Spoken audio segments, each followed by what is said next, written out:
चलिए, हम लोग प्रेम्बर पढ़ रहे थे, प्रेम्बर पढ़ डाला था।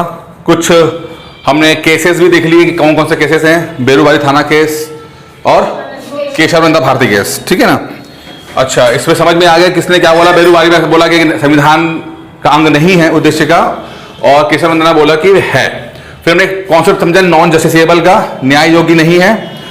तो इसका मतलब है कि आप इसके आधार पर निर्णय नहीं दे सकते, आप इसके आधार पर आप क्लेम नहीं कर सकते जाके कि भैया ये जो है आपने जो हमें बोला है ये मैं दो। हमें ये भी देखा कि कुछ और भी हैं ऐसी चीजें जो कि नॉन जस्टिसेबल हैं, जैसे कि और फंडामेंटल ड्यूटीज, डीपीएसपी और फंडामेंटल ड्यूटीज, ठीक है। अच्छा, फिर हमने देखा कि हिदायतुल्लाह साहब ने बोला, जो सीजीआई थे, कि भैया ये तो संविधान की मूल आत्मा है। डॉक्टर अम्बेडकर ने कहा आर्टिकल 32 मूल आत्मा है। के मुंशी ने कहा कि पॉलिटिकल जन्मपत्री है ये, ठीक है। फिर कुछ और हमने फैक्चुअल चीज देखी जो हमने डिस्कस कर लिया था इन लेंथ में, आप लोगों ने सब कुछ समझ ही लिया, कोई दिक्कत तो नहीं है ना यहां से ये सब। फिर एसआर बोमई जो केस था, इसमें क्या था, पद निरपेक्षता is a basic structure of constitution, ठीक है। एसआर बोमई का केस बड़ा है, और ये जो है एक तो ये पूछ सकता है कि एसआर बोमई किससे संबंधित है, ये तो आया ही है सवाल। लेकिन एक चीज और भी है, ये सेंटर स्टेट रिलेशनशिप के ऊपर भी है, क्योंकि इसके अंदर आर्टिकल 356 का जो उल्लंघन हुआ था, ये कर्नाटक के पूर्व सीएम थे, ठीक है, तो उसके ऊपर भी है। तो ये जो सेंटर स्टेट संबंध है, ये आपके मेंस का बड़ा टॉपिक इंपॉर्टेंट है, ठीक है। अभी गवर्नर का मसला चलता है, गवर्नर का रूल क्या हो सकता है, कैसा करते हैं, ये सब जो है मतलब दिखाएगा, डिटेल पढ़ेंगे इसके अंदर, ठीक है हम लोग। चलिए, फिर हम लोगों ने यहां पढ़ा कि effect of various countries on our constitution, किस किस कंट्री से हमने क्या क्या लिया। तो हमने पार्लियामेंट्री सिस्टम जो है ब्रिटेन से लिया, फिर ब्रिटेन से हमने कलेक्टिव रिस्पॉन्सिबिलिटी की बात भी की, ये सब हम डिस्कस कर चुके हैं, ठीक है ना। फिर हमने पढ़ा कि राष्ट्रपति के पास औपचारिक प्रधानता होती है, रियल पावर जो काउंसिल ऑफ मिनिस्टर्स की बात है। काउंसिल ऑफ मिनिस्टर्स क्या होते हैं हमें पता है, सारे मिनिस्टर मिला जुला के जितने भी छोटे बड़े टेढ़े मेढ़े सब मिनिस्टर्स होते हैं। फिर यूनिटरी जुडिशरी वही से लिया, फॉर्मेशन ऑफ लॉ कैसे बनता है, कानून कैसे बनता है, रूल ऑफ लॉ क्या होता है, सिंगल सिटीजन क्या होती है, और स्पेशल पावर जो एमपीस की होती है, वो सब चीजें जो है हमने ब्रिटेन से ली हैं। तो ब्रिटेन से हमने बहुत कुछ लिया है, ठीक है। एग्जाम में जस्ट ऐसे ही मैच द फॉलोइंग के सवाल आपको देखने को मिल जाएंगे। अब हम एक और कंट्री पढ़ते हैं, आज आयरलैंड के बारे में पढ़ते हैं। जितने कॉन्सेप्ट्स हैं, ये सभी कॉन्सेप्ट आपके संविधान के अंदर हम जब डिटेल में जाएंगे पढ़ेंगे। ये समझो कि बस चूंकि ये टॉपिक ऐसा था कि effect of various countries on our constitution, तो या तो मैं आपको सिंपल रटा देता ऐसे करके, तो उससे बेहतर है कि समझा दिया जाए, जिससे कि आपको समझ तो आए कि बेसिक चीजें हैं क्या।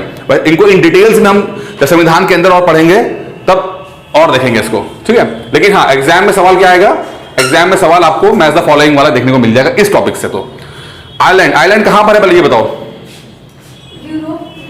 आयरलैंड मैप में देखा है आप लोगों ने, ब्रिटेन साइड में है, ठीक है। एक है नॉर्दर्न आयरलैंड, एक है वेल्स, स्कॉटलैंड। आप याद करो, करंट अफेयर्स पढ़ा था मैं आपको, मैंने इंग्लैंड यूके से बताया था मैंने आपको, ठीक है ना।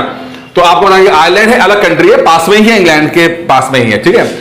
अच्छा, आयरलैंड और नॉर्दर्न आयरलैंड के बीच में एक रेखा है, एक नॉर्दर्न आयरलैंड अलग है और आयरलैंड अलग है, ठीक है। चलिए, अब यहां से हमने क्या लिया, यहां से हम जो लिया वो लिया हमने डीपीएसपी, राज्य के नीति निर्देशक तत्व, डीपीएसपी लिया, राज्य की नीति निर्देशक तत्व। अब ये क्या चीज है, पहले इसको समझते हैं। इसको समझने के लिए थोड़ा सा एक बात समझना जरूरी है। जब भारत की आजादी की लड़ाई चल रही थी, ठीक है, तो नेता जो लोग हैं वो लोगों को मोटिवेट कर रहे थे कि भाई आओ इस ऐसे संग्राम में हिस्सा लो। अब आप फर्ज करो कि आपके देश की 80% पॉपुलेशन जो है वो इलिटरेट है, बिल्कुल अनपढ़ जाहिल है। जब देश आजाद हुआ तो गिनती के 7, 8, 10% ही, आई थिंक 11% ही लिटरेसी रेट थी, सिर्फ 11% लोग साक्षर थे। और साक्षरता का मतलब है कि उनको नाम लिखना आता है। इंटेलिजेंसी कितनी है ये कुछ नहीं है। आज भी हम बोलते हैं ना कि 70% चली गई है, तो 70% का मतलब है कि ये वो लोग हैं जिनको नाम लिख लेते हैं। हाई स्कूल पास किया है क्या नहीं किया, ऐसा ये कोई फंडा नहीं है। साक्षरता दर है, साक्षरता मतलब नाम पढ़ लेना। अब 11% साक्षर है, यानी कि उसमें कुछ ऐसे होंगे जो अपना नाम दीनानाथ, महेश राम ये सब कर लेते होंगे, लेकिन एक लेवल से ऊपर उनकी इंटेलिजेंस नहीं थी। अब ऐसे लोगों को इंडिपेंडेंस स्ट्रगल में इन्वॉल्व करना सबसे बड़ा चैलेंज है। क्यों, क्या मतलब उन लोगों को यार, वो कह रहे यार खेती कर रहे, करने दो, मैं तुम कह रहे हो चलो वैसे डंडे खाओ वहां पर बैठ के। जो दरोगा साहब हैं वो घोड़े में बैठे हुए हैं, तुम उनसे बोलो कि नारे लगाओ दरोगा साहब जो है हम बेतों से मारे, है ना, हमें क्या मिलेगा? अगर देश आजाद भी हो जाएगा तो हमें क्या मिलेगा? तो जब ये सवाल पूछा गया तो नेताओं ने बोला कि नहीं नहीं, देश आजाद होगा तो देश सोने की चिड़िया बन जाएगा।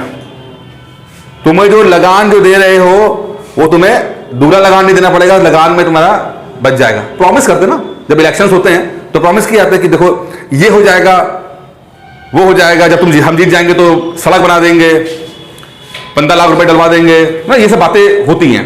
तो इस समय उस समय भी ही बातें हो रही हैं, मोटिवेट किया जा रहा है।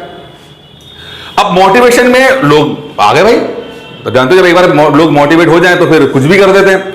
अब सरकार मतलब लोग जो है नेता के पीछे लग गए, अब नेता के पीछे लगे देश आजाद भी हो गया किसी तरह से। अब जब देश आजाद हुआ तो संविधान सभा के अंदर अब इंडियंस बैठ गए। अब पहली बार इंडियंस को अपना कहता ना कि वो सब इनकम और एक्सपेंडिचर दिख रहा है, क्या है, कितना आ रहा है, कितना जा रहा है, कितनी पॉपुलेशन है, क्या क्या क्या हमने प्रॉमिस किया है, क्या दे पाएंगे, क्या नहीं दे पाएंगे। ठीक है, अब प्रॉब्लम यह है कि पैसा बहुत कम है और आपने डिमांड बहुत ज्यादा कर, आपने जो प्रॉमिस बहुत ज्यादा कर रखे हैं। आपने कहा कि ये कर देंगे वो कर देंगे, दूध दही की नदियां बह जाएंगी, यही सब है ना। तो अब यहां दो रास्ते बचते, या तो बोलो कि ये जुमला है, या बोल सकते हो कि जुमला है, कुछ नहीं जुमला है। लेकिन वो शायद बोलना सही नहीं था। उनको लगा कि यार ये बोल देंगे तो शायद जो भरोसा करके लोग हम पे आए हैं, यहां तक पहुंचाया, वो शायद खराब हो जाएगा। उस समय के नेता थोड़ा सिंसियर थे भैया, थोड़ा सा। मैं हमेशा कहता हूं कि हमारे शुरू के नेता बहुत अच्छे रहे। तो उन्होंने एक रास्ता निकाला जो पढ़े लिखे आदमी निकालते हैं। उन्होंने जितनी डिमांड्स थी उनको दो हिस्सों में डिवाइड कर दिया। जो चीज वो तुरंत दे सकते थे उनको तो दे दिया गया, और उसको फंडामेंटल राइट्स वगैरह में डाल भी दिया जो तुरंत दे सकते थे। राइट, इक्वालिटी हो गया, जॉब अपॉर्चुनिटी हो गया, धर्म की आजादी हो गई, इसको देने में कुछ होता भी नहीं, तुरंत दे भी दिया। ठीक है, लेकिन एक सेक्शन बना आपका पार्ट 4 जिसको डीपीएसपी डालते हैं, राज्य के नीति निर्देशक तत्व, जितनी डिमांड थी सबको उसमें डाल दिया और बोला कि भविष्य में जब हमारा पास रिसोर्सेज होंगे और जब हमारा टाइम आएगा तब दिए जाएंगे ये करके। हम आपको मुकर नहीं रहे हैं, लेकिन हम तब देंगे। जैसे ना आपके पापा ने बोला कि अगर तुम हाई स्कूल में 90% नंबर ले आओ तुम्हें बाइक देंगे, और आप मेहनत करके 90% नंबर ले आए, लेकिन अब उस समय होता था पापा को बोनस ना मिलाओ तो पापा क्या बोलेंगे, बेटा रुक जाओ, मुकरेंगे नहीं। अगर मुकर गए तो पापा का भरोसा खत्म, तो बार बार तुम फिर पढ़ोगे भी नहीं। तो पापा को पता है कि अगर मुकर गया तो फिर गड़बड़ हो जाएगी। तो पापा कहेंगे बेटा अच्छा रुक जा, दिवाली में ना सेल लगती है, क्योंकि रिजल्ट तो आता है मई जून में, तो 4-5 महीने रुक जा बेटा, तो पक्का दिला दूंगा तुझे मैं एक अच्छा। तो ये होता है डीपीएसपी, सही समय पर और जब रिसोर्सेज होंगे तो आपका जो वादा किया है वो पूरा किया जाएगा। तो हमारे देश के लोगों ने भी भाई पूरा कर दिया। अब डीपीएसपी की एक और परिभाषा है, डीपीएसपी का नाम पढ़ोगे, राज्य के नीति निर्देशक तत्व लिखा हुआ है, यानी कि गाइडिंग प्रिंसिपल है, गाइड कर रहे हैं कि हमारे देश की जो पार्लियामेंट या विधानसभा जो भी कानून बनाए वो इन चीजों को मद्देनजर रख के बनाए, क्योंकि जितनी बातें इसके अंदर बोली गई हैं वो हमें वो अचीव करनी है, हमारा लक्ष्य वो है। ठीक है ना, फ्री लीगल एड वगैरह जो जितना भी पढ़ा है, ठीक है, जितनी भी हम बहुत सारी बातें इसके अंदर बोली गई हैं, हमें वो अचीव करना है। तो हमारे जितनी भी पॉलिसीज होनी चाहिए वो उसके तहत होने चाहिए, हम बनाए। तो ये राज्यों को गाइड भी करता है, ये गाइड भी कर रहा है। ठीक है, तो ये चीज हमने कॉन्सेप्ट लिया आइलैंड से। ठीक है, आइलैंड से ले लिया और एग्जाम में पूछता भी मैं फॉलोइंग उसको मैं। ठीक है, तो डीपीएसपी हो गया इसके अंदर, और ये पार्ट 4 में है, ये पार्ट 4 के अंदर आता है। ठीक, चलिए आगे बढ़ते हैं। और ये क्या है, ये जस्टिसेबल है या नॉन जस्टिसेबल है? नॉन जस्टिसेबल है, यानी कि जो बात बोली गई है वो देंगे तो, बट अभी आप रोते रोते कोर्ट नहीं आ सकते कि हमें दिया नहीं, हमें दिया नहीं, ये नहीं होगा। तो ये है नॉन जस्टिस, जैसे कि प्रियम्बल नॉन जस्टिसेबल है, फंडामेंटल ड्यूटीज नॉन जस्टिसेबल है, ये भी नॉन जस्टिसेबल है। चलिए, अब आयरलैंड से एक चीज और बेहतरीन चीज हमने ली है, वो क्या लिया है? वो लिया है हमने नॉमिनेशन, नॉमिनेटेड, यानी कि जो राज्यसभा में जो 12 लोग नॉमिनेट किए जाते हैं, साहित्य के नाम पर, कला के नाम पर, विज्ञान के नाम पर, समाज सेवा के नाम पर, उस पर किया था। अब पहले समझो कि राज्यसभा और लोकसभा में चुने कैसे जाते हैं लोग, लोकसभा में कैसे चुने जाते हैं। लोकसभा में चुनने का क्राइटेरिया क्या है, वोट डाला है इस तक, डायरेक्ट इलेक्शन है। आप एमपी ढूंढते हो, आपके मेंबर ऑफ पार्लियामेंट, और वही आके लोकसभा में जाके बैठते हैं, वही सरकारें बनाते हैं, सरकार बनती है उसी से, जिसके 50% से ज्यादा हो गया वो जीत गया, ठीक है। लेकिन राज्यसभा का डायरेक्ट इलेक्शन नहीं होता, राज्यसभा में डायरेक्ट इलेक्शन नहीं होता है इसके अंदर, ठीक है। राज्यसभा में राज्यों के लोग आते हैं। और अगर मैं बहुत ही बेसिक बात बोलूं आपसे कि राज्यसभा को समझने के लिए, तो अगर यूपी के संदर्भ में बोले हम, यूपी के हिसाब से, तो कह सकते हो कि 30 एमएलए के ऊपर एक राज्यसभा एमपी मिल जाएगा आपका। मतलब अगर आप समाजवादी पार्टी के पास 90 एमएलए हैं तो 3 राज्यसभा भेज सकती है बंदे, अपने कोई बंदे 3 भेज सकती है, ठीक है, रिप्रेजेंटेटिव हो जाएगा ये 30 एमएलए के ऊपर एक। अब कहीं के 30 लिखा है, कहीं 33 हो जाता है, लेकिन मोटा मोटा पॉपुलेशन के हिसाब से, राज्यों के स्ट्रक्चर के हिसाब से अलग अलग होता है। मैं आपको समझाने के संदर्भ में बोल रहा हूं, ठीक है। अब लोकसभा और राज्यसभा, अब ये समझते कि लोकसभा और राज्यसभा, पहले तो ये डिबेट होती रहेगी कि सिर्फ लोकसभा रख देते हैं यार, राज्यसभा का मतलब क्या है, क्योंकि चुनाव डायरेक्टली तो आ नहीं रहा है इसके अंदर। लेकिन बाद में ये महसूस किया गया कि इतने बड़े देश के अंदर जो इतना डाइवर्सिफाइड है, इतना अलग अलग तरह के लोग हैं, सिर्फ लोकसभा जैसी चीज के हिसाब से आप सही तरह से रिप्रेजेंट नहीं कर पाओगे। तो राज्यों को और ज्यादा बेहतर तरीके से इन्वॉल्वमेंट रहे, इसलिए राज्यसभा जो है कॉन्सेप्ट बनाया गया। आप देखो ना कि एमएलए 30 एमएलए के ऊपर एक एमपी है, तो तो राज्यों से ही है ना ये, तो राज्यों का रोल ज्यादा है इसके अंदर। तो इस देश के लिए राज्यसभा इंपॉर्टेंट है। और अगर यहां से बोलूं मैं आपको कि लोअर हाउस और अपर हाउस कौन है, तो लोअर हाउस कौन सा है, Lok Sabha is a lower house, और upper house Rajya Sabha.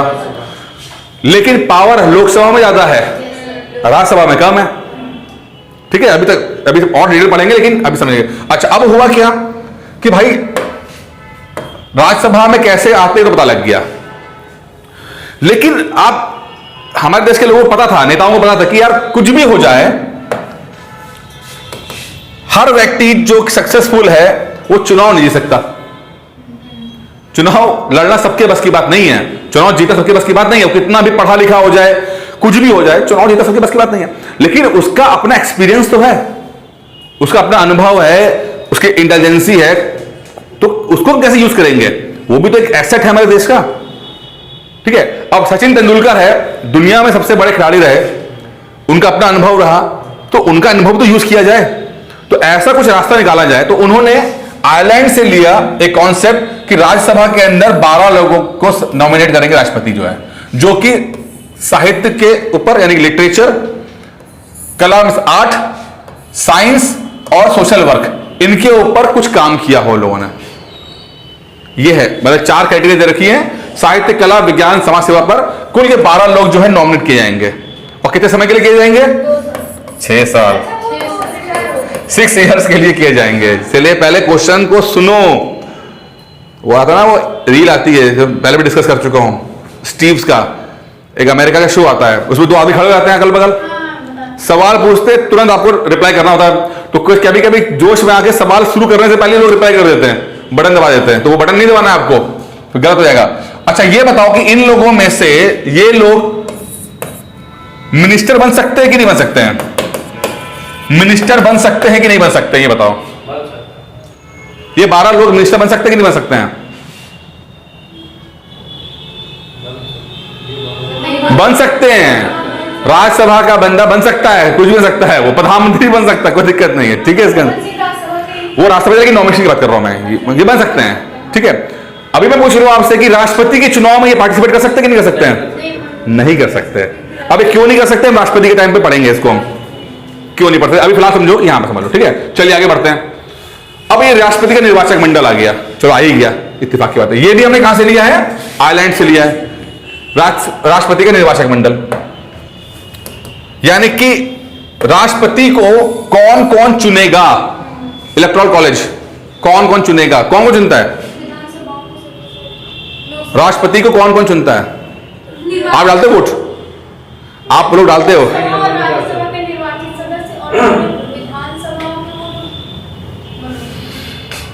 Elected members of Lok Sabha, Rajya Sabha and Vidhan Sabha. क्या है? Elected members of Lok Sabha, Rajya Sabha and Vidhan Sabha. अब ये वर्ड जो है इलेक्टेड, इसका मतलब है जो जीत के आए हैं, नॉमिनेशन वाले नहीं।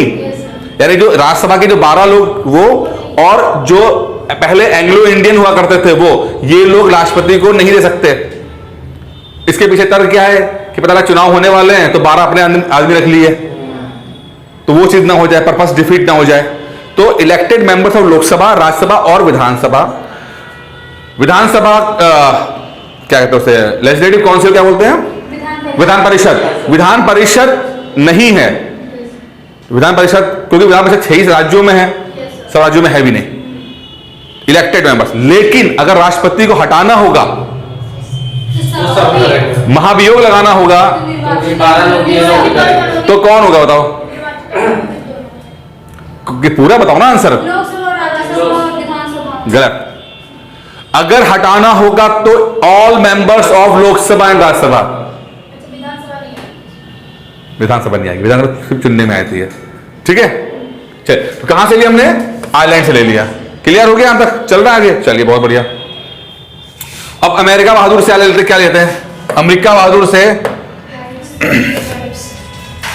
हमने अमेरिका बहादुर से कई चीजें ली हैं, ठीक है,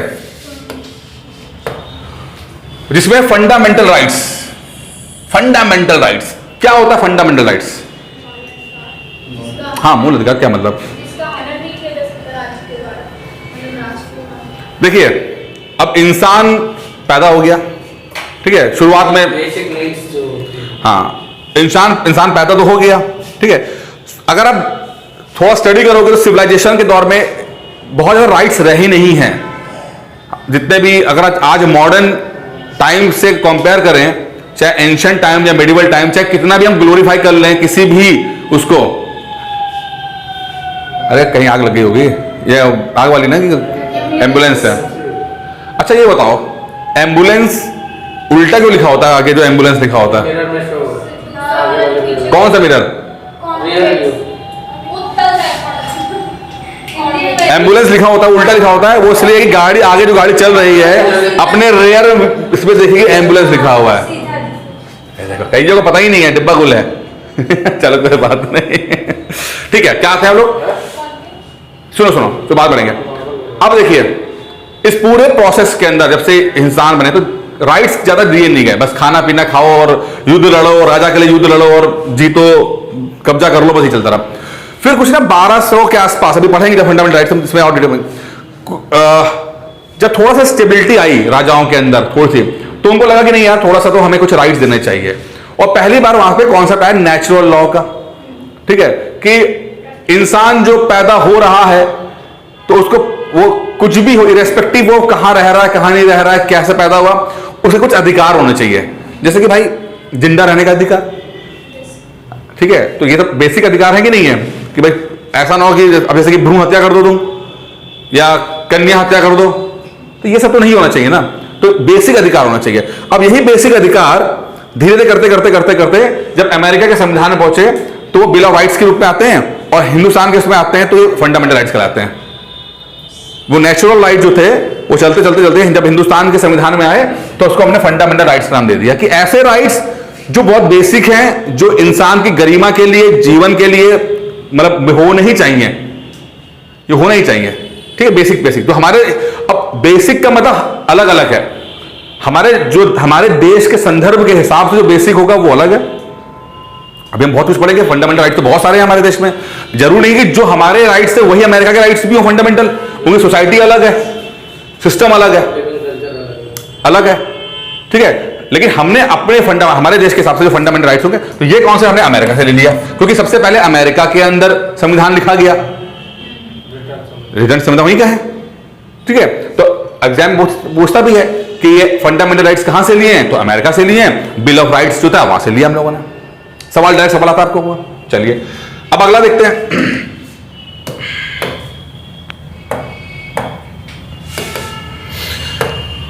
इंपीचमेंट ऑफ राष्ट्रपति, महाभियोग। राष्ट्रपति को चीज को चुन तो लिया आपने आयरलैंड के फॉर्मूले से चुन लिया, इसका था elected members of Lok Sabha, Rajya Sabha और विधानसभा चुन के आ गए। चुन के आने के बाद राष्ट्रपति जी का काम कुछ समझ में नहीं आया।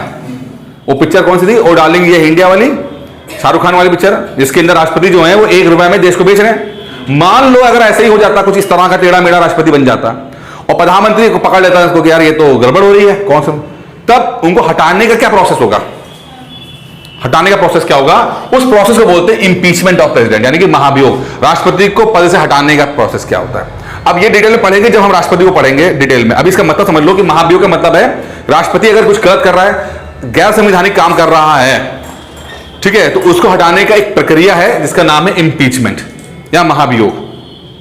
डिटेल में पढ़ेंगे जब हम राष्ट्रपति को पढ़ेंगे, क्या होता है, कितने वोट चाहिए लोकसभा में, राज्यसभा में, कैसे होता है, ठीक है। चलिए आगे देखते हैं। ये कहां से लिया, अमेरिका से लिया हम लोगों ने।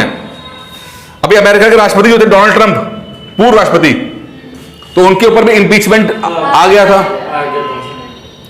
इनफैक्ट जब इलेक्शन वो हारे, तो वहां पर कुछ उनके समर्थक जो थे वो चले गए थे, वहां पर चला गया था किसी, कौन सी बिल्डिंग चला गया था वहां, पार्लियामेंट था क्या था उनका, हाँ व्हाइट हाउस में राष्ट्रपति का घर होता है, ठीक है, एक और दूसरी बिल्डिंग थी। तो उसके बाद इंपीचमेंट हुआ, ट्विटर पे काफी हो गया कि ये राष्ट्रपति जो हैं ये, हाँ मतलब हारने के बाद इंपीचमेंट उनका हो रहा था। चलो ठीक है, चलिए अमेरिका से एक और लिया हमने, इंडिपेंडेंट जुडिशरी। इंडिपेंडेंट जुडिशरी, स्वतंत्र न्यायपालिका बहुत जरूरी है। अब समझते हैं इस बात को, 3 पावर सेंटर्स हैं। एक है आपका एग्जीक्यूटिव, यानी कि सरकार कहते हैं एग्जीक्यूटिव में जो एग्जीक्यूट करे काम को, कार्यपालिका। एक है लेजिस्लेशन यानी कि विधायिका, यानी कि आपका जो पार्लियामेंट है, और एक है आपका जुडिशरी, न्यायपालिका। अब ये तीनों जो हैं ये पावर आपस में लड़ते रहते हैं, मतलब लड़ते बैलेंस करते रहते हैं, लड़ते नहीं रहते हैं, एक दूसरे की पावर को बैलेंस करते रहते हैं। सबसे इंपॉर्टेंट ये है, और इनका बैलेंस होना बहुत जरूरी है कि कोई भी ज्यादा ना निकल जाए, ऐसा ना हो कि कोई आगे निकल जाए, ठीक है। तो आप, लेकिन हो क्या रहा है कि इस पिछले कुछ सालों के अंदर एक्टिविज्म बहुत ज्यादा हो रहा है। एक्टिविज्म ये शब्द आएगा जब जुडिशरी में, जब देखो नीचे वाला कॉन्सेप्ट भी आ गया, वही इसको ले लेते हैं। जब कोर्ट ज्यादा एक्टिव हो जाता है, जब कोर्ट ज्यादा एक्टिव हो गया, बड़ा ये समझना पड़ेगा, न्यायिक पुनरावलोकन, जुडिशियल रिव्यू। हमने पहले क्या बताया था आपको कि मान लो पार्लियामेंट ने एक कानून बनाया, वो कानून मान लो कुछ बहुत ही कंट्रोवर्शियल है, मान लो मोदी जी बोले कि औरतों को वोट डालने का अधिकार नहीं है, लेट सपोज। अब बना सकते कानून, कोई दिक्कत नहीं है, टेक्निकली सही है भाई। लोकसभा में उनके पास सारे मेंबर हैं, विधानसभा राज्यसभा में पूरे उनकी है, और राष्ट्रपति भी उन्हीं का बंदा है, तो बन तो सकता ही है। अब लेकिन बन तो गया, लेकिन अगर ये कोर्ट में चला गया मैटर, तो वहां पर कोर्ट जुडिशियल रिव्यू देखेगा, रिव्यू करेगा ना, कोर्ट पढ़ेगा क्या है यार ये, और देखेगा अगर बेसिक स्ट्रक्चर के साथ नहीं मैच कर रहा तो उसको नल एंड वॉइड कर देगा, नल एंड वॉइड कर देगा, यानी कि निरस्त कर देगा, ठीक है। इसे बोलते हैं जुडिशियल रिव्यू। पूरा ये कॉन्सेप्ट हमने अमेरिका से लिया, बहुत इंपॉर्टेंट चीज है, ठीक है, कि भाई पार्लियामेंट भी ना अगर गलत कर दे तो उसको रोकने के लिए क्या रास्ता आपके पास है। क्योंकि देखो ये जब भी कानून बनते हैं, सिस्टम बनता है, तो सिर्फ अच्छा नहीं सोचा जाता है, बुरा भी सोचा जाता है। आप ये क्यों सोचते हो कि आपकी जो राष्ट्रपति आएगा वो बिल्कुल निष्पक्ष होगा? आप ये क्यों सोचते हो कि जो पार्लियामेंट आएगी बिल्कुल ही सही फैसला लेगी? क्या पता ना ले, यू नेवर नो ना। एक कुछ आपके पास प्लान भी तो होना ही चाहिए ना, कि रोकने के लिए, तो कंट्रोल करने के लिए बना दिया जुडिशियल रिव्यू, ठीक है। अब इससे क्या हो रहा है, अब है तो सुनने बड़ा मजा आ रहा है, लेकिन किंतु परंतु ये जो जुडिशरी है और ये तीनों जो आपस में पावर बैलेंस कर रहे हैं, ये बैलेंस करते करते क्या होता है, कभी कभी दूसरे के क्षेत्रों का अतिक्रमण भी करते हैं, अधिकारों का अतिक्रमण भी करते हैं। यानी कि जुडिशरी को जो बोला गया है कि मतलब आप देखोगे कभी कभी वो ज्यादा प्रोएक्टिव हो जाते हैं, रोकते रोकते प्रोएक्टिव हो जाएंगे। अब इसमें क्या होता है कि इसमें अतिक्रमण हो जाता है, इसको बोलते हैं जुडिशियल एक्टिविज्म। ठीक है। तो जुडिशरी जरूरत से ज्यादा थोड़ा सा और बढ़ चढ़ के हिस्सा ले रही है, क्योंकि जैसे वो बढ़ चढ़ के हिस्सा लेती है वो या तो सरकार का जो अधिकार क्षेत्र उसका हनन करती है या तो पार्लियामेंट के अधिकार का हनन करती है। बड़ा एक थिन लाइन है, ये पतली सी लाइन है जिसमें बैलेंस हो रहा है। थोड़ा ज्यादा किया तो आपने अतिक्रमण कर लिया, कम किया तो दूसरे ने आपका अतिक्रमण कर लिया, तो बैलेंस बना के रखे हुए हैं। और जुडिशियल एक्टिविज्म के ऊपर आपका मेंस में भी चीजें पूछी जाएंगी, ये बहुत ही ज्यादा चीजें हैं। कोर्ट, आपने कभी देखा कोर्ट सरकार के हर फैसले में, अभी पीछे 1-2 साल पहले ज्यादा हो रहा था, अब तो इस साथ थोड़ा कम चल रहा है। कोरोना के चक्कर में असल में क्या हुआ ना, कोरोना के टाइम पर चीजें थोड़ी सी अलग हो गई। उससे पहले के टाइम पर कोर्ट बहुत ज्यादा एक्टिव हो गया था। सरकार का कुछ फैसला है, ये क्या किया तुमने, हटाओ, दूसरा लेकर आओ रिपोर्ट, तो बहुत ज्यादा इंटरफेयर कर रहा है। तो मिनिस्टर्स बोलते थे कि आप जुडिशियल एक्टिविज्म कर रहे हो, आप जितना काम दिया गया आप उससे ज्यादा करने की परफॉर्म करने की कोशिश कर रहे हो, ठीक है। तो अब यहां पर ये तो हो गया जुडिशियल रिव्यू हो गया, इसी में एक्टिविज्म आ जाएगा। लेकिन ये इंडिपेंडेंट जुडिशरी बहुत जरूरी है इस देश को बचाने के लिए। हमने मॉडर्न हिस्ट्री में क्या पढ़ा था कि भाई जब अंग्रेज हैं, वो अंग्रेजों ने सिस्टम बनाना शुरू किया, तो भाई जो कहते हैं ना कि जैसे हमारे देश आज भी है, पुलिस जो है, अगर पुलिस का काम है अपराधी को पकड़ना, लेकिन सजा देने का अधिकार है वो जुडिशरी को। अगर पुलिस जो है वो पकड़े भी और सजा भी दे, तब तो शोषण होने की बहुत ज्यादा संभावना है। तब तो समझो कि जिसने पुलिस को पकड़ा, पुलिस ने जिसको पकड़ा वो तो गया, फिर वो तो इंडिपेंडेंट तो होना पड़ेगा ना एक, ठीक है। तो एक बैलेंस के लिए बहुत जरूरी है जिसपे इनका प्रभाव ना हो। लेकिन प्रैक्टिकली ऐसा होता नहीं है कि सरकार का प्रभाव जुडिशरी पे ना हो, वो चलता है, लेकिन वो बहुत डिटेल की बात है। लेकिन फिलहाल है कि इंडिपेंडेंट है, रखा गया है। और जज कैसे चुने जाते हैं? कोलिजियम के माध्यम से। कोलिजियम का मतलब क्या होता है कि सुप्रीम कोर्ट सीजीआई प्लस 3-4 बड़े जज मिलकर अपने ही जजों को चुनेंगे। ये अपने आप में बड़ा अनोखा कॉन्सेप्ट है जिसको हम डिटेल पढ़ेंगे बाद में। उपराष्ट्रपति का पद, उपराष्ट्रपति के बारे में ज्यादा लिखा नहीं गया है इंडिया के अंदर, ज्यादा है भी नहीं, पढ़ेंगे तो बहुत ज्यादा है भी नहीं, ठीक है। लेकिन उपराष्ट्रपति का पद जो है वो अमेरिका से लिया गया है, ठीक है। कौन है उपराष्ट्रपति हमारे देश के समय? जगदीप धनखड़। कहां के गवर्नर थे ये? बंगाल। चलो बंगाल के थे। फाइनेंशियल इमरजेंसी ये क्या चीज होती है? आर्टिकल कौन सा है? 360। आर्टिकल 360 इसका मतलब क्या है कि भाई अगर मान लो देश में बहुत बुरी आपदा आ जाए, पैसे पूसे बचे ना, तो एक तरह की इमरजेंसी लगा दी जाती है जहां पर कुछ सैलरी वैलरी कम की जाएगी, सिस्टम बनाया जाएगा, ठीक है। तो आर्टिकल 360 का मतलब वही है। अभी तक देश में कितने बार फाइनेंशियल इमरजेंसी लगी? एक बार भी नहीं लगी है। ये एक बार भी नहीं लगे, भगवान करे ना भी लगे, ठीक है। इमरजेंसी से 2 चीजें और आती, दो आर्टिकल और है हमारे। कौन से आर्टिकल हैं? 352 जिसको क्या बोलते हैं हम लोग? नेशनल इमरजेंसी, और 356 जिसे बोलते हैं राष्ट्रपति शासन, ठीक है। चलिए, और फिर आ गया संविधान संशोधन में राज्य विधेयिका द्वारा अनुमोदन का प्रावधान। अब ये क्या चीज है? ये क्या चीज है? समझो इस बात को। अनुमोदन, रेक्टिफिकेशन। देखिए, संविधान संशोधन हो सकता है संविधान के अंदर, कई बार हुआ है। अब जैसे हाल फिलहाल की बात करते हैं, 103वां संविधान संशोधन जो एग्जाम के लिए भी इंपॉर्टेंट है, किससे संबंधित है?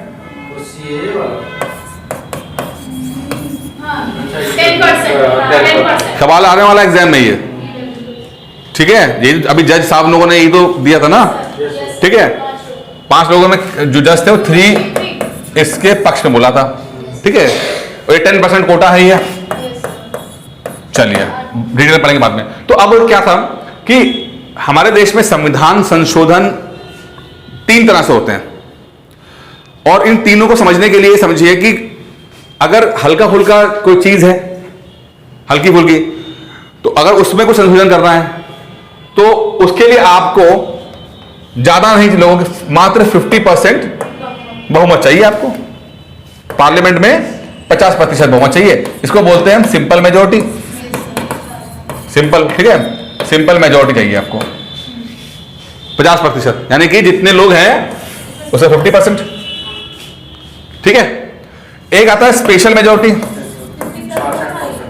इसका मतलब 2/3 जो लगभग 66% हो जाता है, ठीक है, इसको स्पेशल मेजॉरिटी बोलते हैं। तीसरा आता है स्पेशल मेजॉरिटी प्लस अनुमोदन, जो कि लगभग 50% राज्यों द्वारा होना चाहिए। अब देखिए, सिंपल मेजॉरिटी, स्पेशल मेजॉरिटी और सिर्फ स्पेशल मेजॉरिटी प्लस अनुमोदन। अगर कुछ छोटा मोटा मैटर है तो सिंपल मेजॉरिटी से कर दो, अगर थोड़ा और ज्यादा कॉम्प्लिकेटेड है तो स्पेशल मेजॉरिटी चाहिए 2/3 66%। अब ये 66% का मतलब क्या है? सरकार बनाने के लिए 50% लोग चाहिए होते हैं। मान लो बीजेपी सरकार बनाई गई, 50% उनके हो गए, ठीक है। अब सिंपल मेजॉरिटी करने के लिए तो बहुत है आपके पास, सरकार चलाने के लिए भी आपके पास है, लेकिन मान लो ट्रिकी मैटर आ गया, कुछ मैटर ट्रिकी आ गया, ठीक है, जो कि स्पेशल मेजॉरिटी के लिए चाहिए। इसके लिए इसमें क्या होगा कि बीजेपी का अपना पॉइंट तो ठीक है, बीजेपी मान रही है, लेकिन बाकी 16% लेने के लिए या तो उसको अपने ही लोगों को या लाइक माइंडेड पार्टीज को कन्विंस करना पड़ेगा, तब जाके वो कर पाएंगे। तो एक पार्टी के पास संभवतः पूरी पावर नहीं रहेगी कि वो कर पाए, उसको दूसरी पार्टीज को भी इन्वॉल्व करना पड़ेगा, और जो दूसरी पार्टीज इन्वॉल्व होंगी, चाहे वो अपने हो चाहे अपोजिशन वाले हो, फिर उनका हित भी आता है तो उनका इंटरेस्ट भी आएगा, तो उनके पॉइंट ऑफ व्यू भी आएंगे। मान लो कुछ करने जा रहे हैं और बीजेपी को लगा कि नहीं यार, हमारे पास 50% है, हमें 16% और चाहिए, तो वो अपना दल वालों से मैं एग्जाम्पल अपना दल एक छोटी पार्टी है, 1-2 ही 3-4 विधायक एमपीज होंगे उसके पास, तो अब उनको भी सुनना पड़ेगा ना।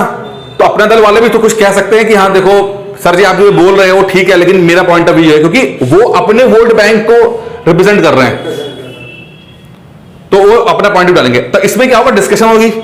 डिस्कशन होगा, डिबेट होगा और सोच समझ के निकाला जाएगा। तो अगर मान लो बीजेपी या कोई जो लीडिंग पार्टी अगर कुछ गलत कर रही होगी, तो दूसरी पार्टी जो है वो ठीक कर देगी, संभाल लेगी उसे।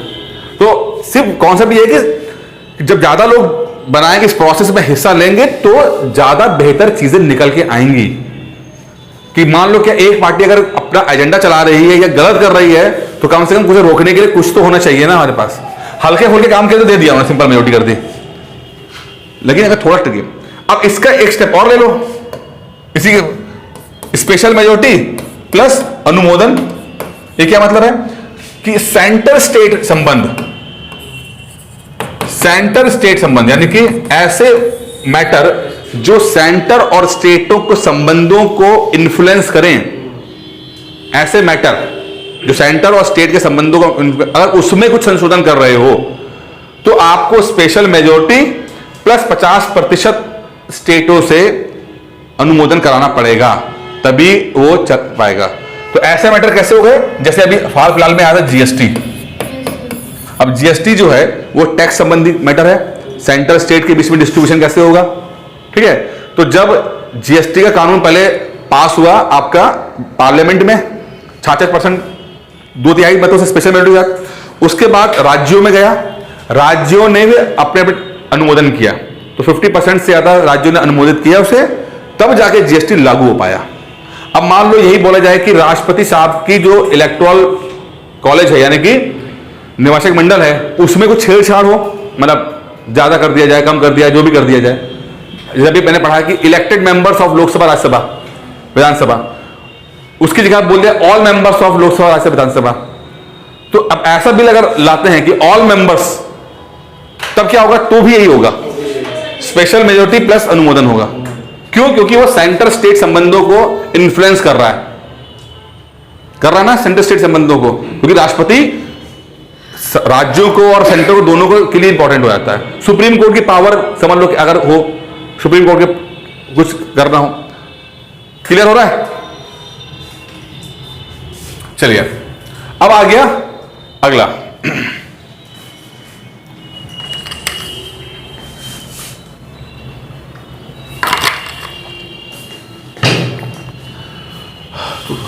तो आज के पढ़ा हम लोगों ने ब्रिटेन हो गया, आयरलैंड हो गया, अमेरिका हो गया, अब आ गया ऑस्ट्रेलिया। ऑस्ट्रेलिया से हमने ऑलरेडी पढ़ा हुआ है कि प्रस्तावना की भाषा जो थी उसको ले लिया था हम लोगों ने, ठीक है ना। हाँ, ये पढ़ी लेने जो क्या ऑब्जेक्टिव रेजोल्यूशन था। एक आता है अगला कॉन्करेंट लिस्ट, समवर्ती सूची। सूची का मतलब क्या है? देखिए, पहले समझते हैं कि पार्लियामेंट और विधानसभा काम क्या है। क्या काम है विधानसभा पार्लियामेंट का? कानून बनाना। किस मुद्दे पर कानून बनाना? अगला पॉइंट है कानून बनाना, बट किस मैटर पे बनाना, किस, है ना। तो क्या किया गया है, इन्होंने एक सिंपल सिस्टम रखो कि 3 लिस्ट बनी हुई हैं, 3 लिस्ट हैं, ठीक है।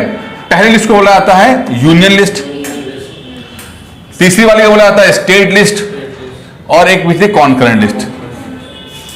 लिस्ट का मतलब इसमें सब्जेक्ट्स हैं, यानी कि किस किस मैटर पे आप कानून बना सकते हो, किस किस मैटर पे आप कानून बना सकते हो। और जिन जो जो मैटर सब्जेक्ट लिखे हुए हैं आपको सिर्फ उसी पे ही अधिकार है। यानी कि अगर मैं कहूं पुलिस, तो पुलिस के मैटर पे कानून बनाने का अधिकार सिर्फ स्टेट को है, ठीक है। नहीं हेल्थ। अब मान लो आ गया आपका फॉरेन न्यूक्लियर पावर आ गया, तो इस पे खाली यूनियन को ही बनाने का अधिकार है, उस पर स्टेट नहीं बना पाएगा, यही बना पाएगा, ठीक है। लेकिन कुछ ऐसे मैटर भी हैं जिसके ऊपर दोनों बना सकते हैं, जैसे एजुकेशन, जैसे कि हेल्थ, ठीक है। इस पर ये भी बना सकता है, ये बना सकता है। और अगर विवाद हो जाए तो इसको वाले को तवज्जो मिलेगी आपको। तो ये जो कॉन्करेंट वाला है, समवर्ती वाला है, ये कॉन्सेप्ट हमने ऑस्ट्रेलिया से लिया है, ठीक है। और इसमें अगर एक लेवल और जाएं, प्री छोड़कर अगर हम मेंस की तरफ जाते हैं, तो ये देखिएगा कि धीरे धीरे जो यूनियन सरकारें हैं, यानी सेंट्रल गवर्नमेंट है, वो चाहता है कि ज्यादा से ज्यादा चीजें कॉन्करेंट लिस्ट में आए, जिससे कि और उनकी पावर बढ़ोतरी हो, ठीक है। चलो बात देखेंगे उसको, और समझ में आ गया ना यहाँ पे। फिर ऑस्ट्रेलिया से हमने केंद्र राज्य संबंधों के बारे में भी लिया, क्योंकि कॉन्करेंट लिस्ट लिया तो केंद्र राज्य संबंध कैसे होना चाहिए, क्या होना चाहिए, वो है। और शक्तियों का विभाजन जो पढ़ चुके हैं कि जुडिशरी और इसमें क्या।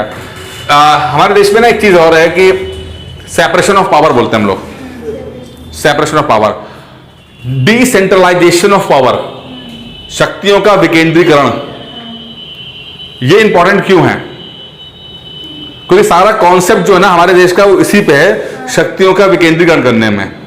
क्योंकि अगर समाजवादी सोच भी देखें तो उसके अंदर भी क्या है कि एक्यूमुलेशन ऑफ वेल्थ नहीं होनी चाहिए, डिस्ट्रीब्यूशन ऑफ वेल्थ होनी चाहिए सबको।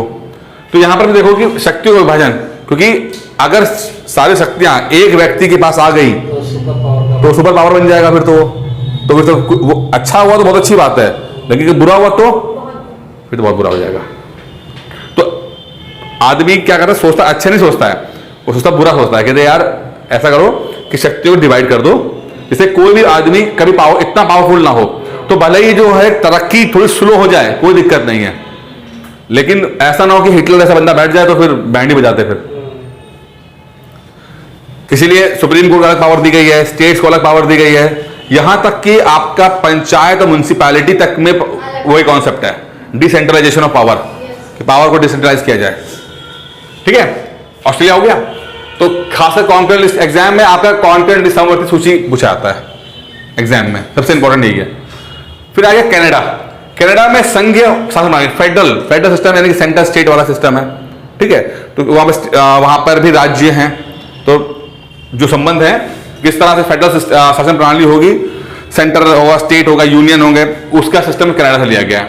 राज्यपाल द्वारा राष्ट्रपति के विचारांतर विधेयक सुरक्षित रखना, क्या मतलब है? एक है ना आपका, जैसे मान लो विधानसभा से बिल पास हुआ, मान लो वो काउंसिल नहीं है, तो विधानसभा से बिल पास होकर पहुंच गया गवर्नर साहब के पास, पहुंचा, साइन कर दो साहब, साइन करेंगे तभी कानून बनेगा। जो बिल है वो क्या बनेगा? एक्ट।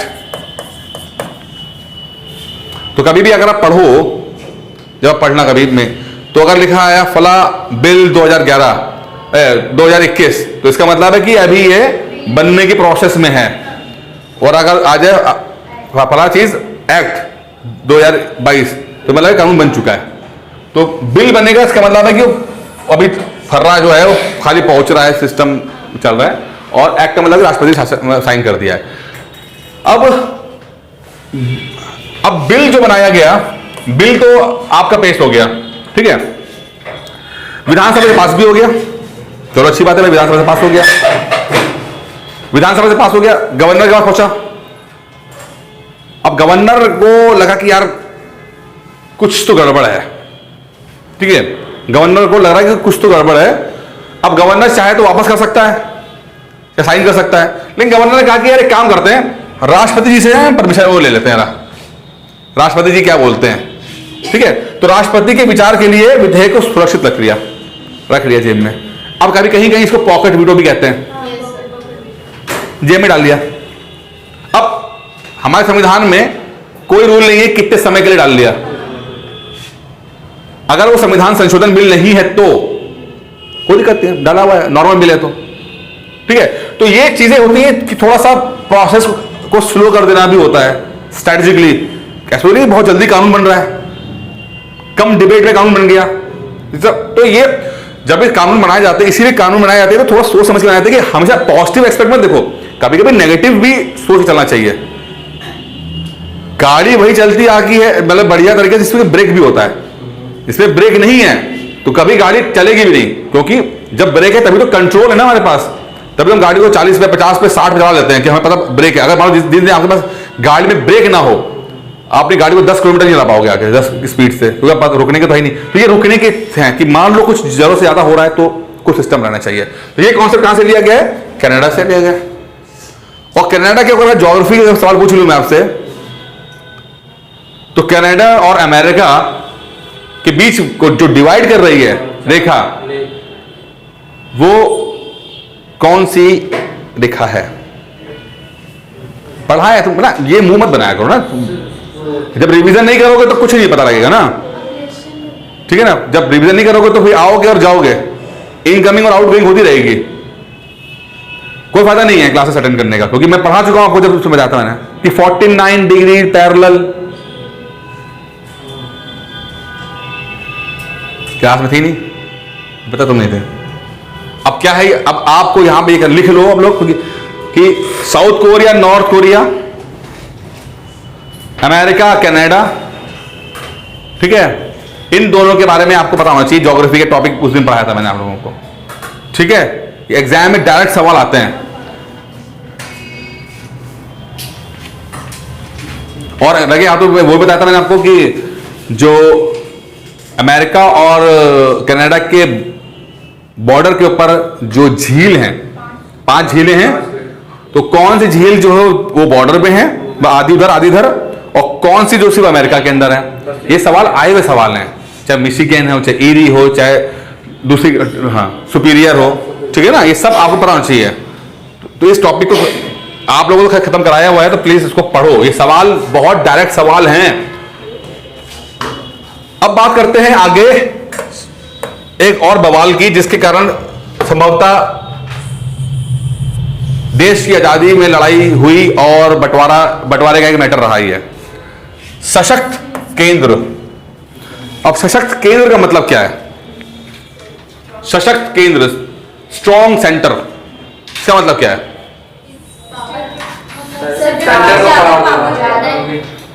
राष्ट्रपति के पास हो और कभी राष्ट्रपति हमारा यार फॉर्मल हेड है, मतलब है कि प्रधानमंत्री वाला मजबूत हो, 56 इंच वाला। सेंट्रल गवर्नमेंट हमारे डोमेन में आ जाएगा। नहीं देखो, सुनो सुनो सुनो सुनो सुनो, तुम गलत बोल रहे हो। अब पहले आजादी से पहले खेलते हैं। अब जब देश की आजादी की लड़ाई चल रही है तो एक तरफ है गांधी और एक तरफ है जिन्ना, बवाल चल रहा है भाई, ठीक है। अब देश किस तरह से होना चाहिए, इसके पीछे दोनों के अपने तर्क हैं, ठीक है। गांधी अपना तर्क दे रहे हैं, जिन्ना अपना तर्क दे रहे हैं, ठीक है। दोनों के अपने जो पकड़ है, जहां जहां पकड़ है उसके हिसाब से बात कर रहे हैं। अब देखिए, मैंने भी आपको क्या पढ़ाया कि 3 सूचियां हैं, 3 सूचियां हैं। कौन सी है? यूनियन, कॉन्करेंट और स्टेट, जिसके अंदर जो सब्जेक्ट्स हैं उस पर कानून बनता है। एक चीज और होती है, वो होती है रेसिडुअल। रेसिडुअल, बचा कुचा, अवशिष्ट विषय। ऐसे विषय जो इन तीनों लिस्ट में नहीं है हो सकते हैं भाई। अब हम आज हमें नहीं पता कि भविष्य में किस तरह की चीजें आ जाएंगी, ठीक है ना। तो रेसिडुअल बन गया ये बचा कुचा। वैसे रेसिडुअल के ऊपर सवाल भी आता है कि रेसिडुअल पर्वत कौन से हैं आपके पास, कौन से हैं, अरावली, ठीक है। तो रेसिडुअल का मतलब बचा कुचा, ठीक है। अब बचे कुचे के ऊपर कानून कौन बनाएगा? ऐसे कानून, ऐसी जगह पर जब बचा कुचा है उस पर कानून कौन बनाएगा? इसको लेकर गांधी और जिन्ना में लड़ाई चल रही थी।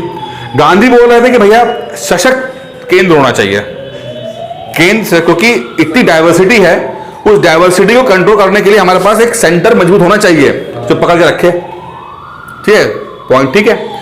जिन्ना बोल रहे हैं कि नहीं यार, सेंटर का मतलब सिर्फ ऐसा होना चाहिए जैसा कि ब्रिटिश राज में था।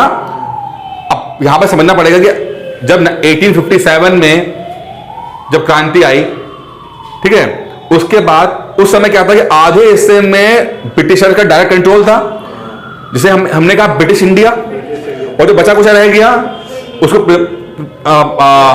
प्रिंसली स्टेट्स कहा गया, रजवाड़े।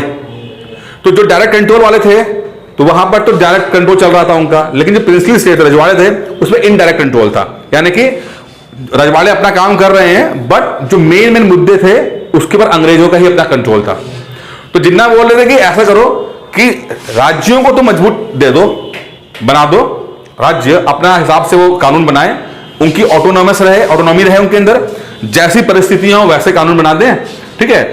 और जो सेंटर है वो उसका इतना काम होना चाहिए कि जो डिफेंस हो गया, कम्युनिकेशन हो गया, फॉरेन पॉलिसी हो गया, इन जैसे 5-6 बड़े बड़े मैटर को सीधे कंट्रोल कर ले, बाकी सब कुछ जो है राज्यों के ऊपर छोड़ दिया जाए। क्योंकि ये पॉइंट समझना जरूरी है दोनों के ऊपर कि क्या दोनों की आइडियोलॉजी है, क्योंकि यहां पे ऑटोनॉमी का कॉन्सेप्ट भी आता है।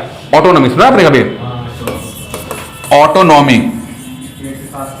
मतलब ज्यादा पावर देना कि आप खुद चला सकते, स्वायत्ता, जैसे हिंदी में स्वायत्ता करना, ठीक है, कि आपके पास ज्यादा अथॉरिटी रहेगी। अब अगर एक एंगल और देखा जाए तो जिन्ना का ये पॉइंट इसलिए भी मतलब उनको इस पॉइंट को लेकर जहां चल रहे थे क्योंकि जो कांग्रेस थी उसने हमेशा से मुस्लिम लीग को हराया इलेक्शंस के अंदर, और कुछ ही जगह पर जो थी मुस्लिम लीग मजबूत थी कुछ राज्यों में। अब जिन्ना में बताता था कि अगर मान लो सेंटर सशक्त हो गया, बहुत ज्यादा उसके पास पावर आ गई, तो जो राज्य हैं हमारे पास वो कर हम कर भी आ लेंगे। अगर देश आजाद भी हो गया और हमारा बंटवारा नहीं होता है और मान लो इंडिया एक ही रहता है तो राज्य तो कुछ कर ही नहीं पाएंगे, मतलब जहां पर हमारी अथॉरिटी है तो हम कुछ ज्यादा कर भी नहीं पाएंगे। तो जिन्ना ने हमेशा उसको उस चीज को तवज्जो दी जो उनके बेनिफिट के लिए मिल रहा था, ठीक है। तो रेसिडुअल चीजों के ऊपर कानून बनाने का अधिकार जो है वो सेंटर को है, इसीलिए हमारे देश का जो वो है वो सशक्त सेंटर है। सेंटर का ज्यादा पावर है, स्टेट्स का पावर कम है। तो मैं अगर आपसे पूछूं कि सशक्त सेंटर देश हित के लिए है या वीक सेंटर देश के लिए है, आप अपने पॉइंट ऑफ व्यू दे सकते हो, और जरूरी नहीं कि आप इत्तेफाक रखो, मैं सिर्फ आपके क्योंकि इस कॉन्सेप्ट को भी समझना, बस थोड़ा आपको हिंट दे रहा हूं मैं। ऑटोनॉमी यानी कि स्वायत्ता, तो आप किसको प्रेफर करोगे? आपने कहा सेंटर का। अगर मैं आपसे बोलूं कि चलो ऑटोनॉमी वाला तुम करो, तो आप कैसे प्रूफ कर पाओगे? बस सिविल सर्विसेज है, ये आपकी मान्यता है। मैं आपसे बोल रहा हूं, सवाल ये पूछ रहा हूं मेंस में कि भारत के लिए स्टेट्स का मजबूत होना ज्यादा इंपॉर्टेंट है बजाय सेंटर का। Proof it. समझ में आ रहा क्या है? मैं सवाल पूछ रहा हूं कि भाई स्टेट होना चाहिए, अब इस बात को प्रूफ करो तुम, क्योंकि सवाल इसी तरह से आएंगे जो आपने सोचा है उसका जस्ट अपोजिट भी तो आपको पॉइंट्स पता होने चाहिए, ठीक है। रट तो लिया मैं सशक्त केंद्र बन गया, लेकिन आप क्या बोलो, चलो बताओ। सर अगर स्टेट अगर इनके पास पावर ज्यादा रहेगी तो क्योंकि इनके पास ज्योग्राफी, इनको अपनी ज्योग्राफी पता रहेगी, अपने ज्योग्राफी के हिसाब से अपना काम करेंगे, अपने रिसोर्सेज यूज करेंगे, तो ये सब पॉइंट्स रहेंगे। और कुछ कहना चाहेगा? स्टेट्स की अपनी अलग अथॉरिटी रहेगी, हाँ, किसी भी मैटर में। देखिए अगर स्टेट के पास अगर ज्यादा पावर आपको मिला है तो वो अपने रिसोर्सेज को यूज करके अपने मतलब जो वहाँ के लोकल पीपल है उनका इकोनॉमिक, उनका स्टैंडर्ड बढ़ा सकता है हमारे। बिल्कुल। अब देखो जैसे इसमें एक पॉइंट आता है कि यही बात है कि अब मान लो नॉर्थ ईस्ट है, नागालैंड है, अब नागालैंड के लोग क्या हैं, उनका कल्चर क्या है, वो क्या किस बात में बिलीव करते हैं, किस बात में बिलीव नहीं करते हैं, वो नागालैंड के लोग ज्यादा बेहतर समझेंगे कि दिल्ली में बैठे हुए मिनिस्टर समझेंगे? वहीं के लोग समझेंगे ना, क्योंकि हमारे देश में डाइवर्सिटी कितनी ज्यादा है। मैं सिर्फ आपको पॉइंट ऑफ व्यू दे रहा हूं, देखो, क्योंकि सही गलत कुछ नहीं है, पॉइंट ऑफ व्यू समझना है कि क्या है, कि अगर सवाल जैसा भी आए उसको हैंडल कर सको, ठीक है ना। आपके पास दोनों व्यू और काउंटर व्यू दोनों होने चाहिए। हमारा कोई अपना एक्सट्रीम कोई वो नहीं है कि अगर हमने बोल दिया कि सेंटर होना चाहिए, स्टेट होना चाहिए, तो हम उसको मान रहे हैं और दूसरे को बिल्कुल नहीं मान रहे। हम एक पॉइंट ऑफ व्यू ले रहे हैं दोनों चीजों को, ठीक है। तो ऑटोनॉमस पावर होने में ये फायदा नहीं होता है, और हमारे देश में है भी है। जब आप देखोगे कि जो गोरखा के ऊपर जो एक बनता है, वहां पर बोर्ड जो बने हुए हैं, या नॉर्थ ईस्ट कई बोर्ड ऐसे बने हुए हैं जहां पर पंचायत लेवल पर ऑटोनॉमस बना रखा है। अब ऐसे मान लो हुआ क्या कि कुछ लोगों ने विद्रोह कर दिया, असम की बात कर लेते हैं, लेट्स सपोज, चलो अब वहां पर आतंकवाद आ गया, और जब भी आतंकवाद वगैरह आता है तो पहले तो सरकार सोचती है किसी तरह से हथियार बल के खत्म कर दिया जाए। इसे कहते हैं सेपरेटिस्ट मूवमेंट, यानी कि क्षेत्रवाद, रीजनलिज्म, ठीक है। त्रिपुरा हो गया या उस तरफ के इलाके जो हो गए। अब उन्होंने क्या बोला, हमें अलग होना है इंडिया से, बोलते ना अलग होना है हमें इंडिया से। तो इंडिया पहले क्या करेगी, पहले तो आर्मी भेज के पहले तो कंट्रोल करने की कोशिश करेगी। मान लो कंट्रोल नहीं हो रहा है, तब क्या करेगी, तब वो कहेगी यार क्या चाहिए तुम्हें, सर हम चाहते हैं कि हमारे जो लोग हैं उनके पास ज्यादा पावर रहे। बहुत अच्छी बात है यार, करो, एक काम करते हैं, उसके अलग होने की जरूरत क्या है, तुम यहीं रहकर तुम्हें हमको कुछ अथॉरिटी दे रहे हैं, तो अपने क्षेत्र को चलाओ। ऐसा कई बार किया है, ठीक है। आप कहते हो, आप ये बोल रहे हो कि आपके लोगों को मिलना चाहिए ना, आपको आपके लोग ही चुन के आए और आपके लोग ही अपने लोगों को अच्छा कर सकें, बहुत अच्छी बात है। तो ठीक है, जो हमने पंचायत का रूल बनाया हुआ है उसको यहां पे इस्तेमाल नहीं करेंगे, आपका जो अपना यहां लोकल लेवल का रूल है आप कर लो। तो जो लोकल मैटर्स हैं, कि जैसे कि म्यूनिसिपैलिटी होती है, पंचायत होती है, लोकल मैटर होते हैं, तो उस पर आपका अधिकार ज्यादा हो जाएगा, आप काम कर लो। तो ये भी एक तरह का डील है। तो बहुत सारे जो मसले हिंदुस्तान के सॉल्व हुए, और जिसके अंदर अगर मैं एक व्यक्ति का नाम सुना होगा, सिक्योरिटी एडवाइजर कौन है इस समय हमारे देश के, वो डोभाल। तो अजीत डोभाल का एक स्टाइल ऑफ ये भी एक है कि उन्होंने, वैसे तो बहुत उनको जेम्स बॉन्ड के रूप में पेश किया था सोशल मीडिया में, लेकिन वो भी एक पक्ष है, वो तो है, लेकिन दूसरा पक्ष ये भी है कि उन्होंने बहुत सारा जो कंट्रोवर्सीज हैं इस तरह से उन्होंने मांडवाली करके सुलझाने की कोशिश भी की है और किया भी है।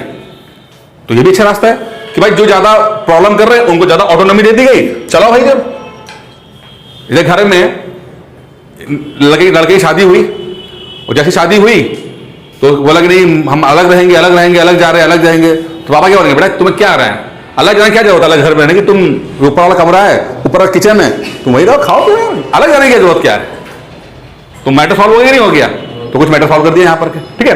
तो आपको पता होना चाहिए मतलब क्या, तो इसमें दोनों चीजें हैं कि सेंटर स्टेट के बीच में इतनी डाइवर्सिटी को कंट्रोल करने के लिए मजबूत सेंटर चाहिए, वो भी सच है, लेकिन लोकल लेवल पर चीजों को अच्छा बेनिफिट कि जो फायदा हो वो एक आम आदमी तक पहुंच सके और उन लोगों के हिसाब से कानून बन सके, तो उसके लिए ऑटोनॉमी भी होना चाहिए।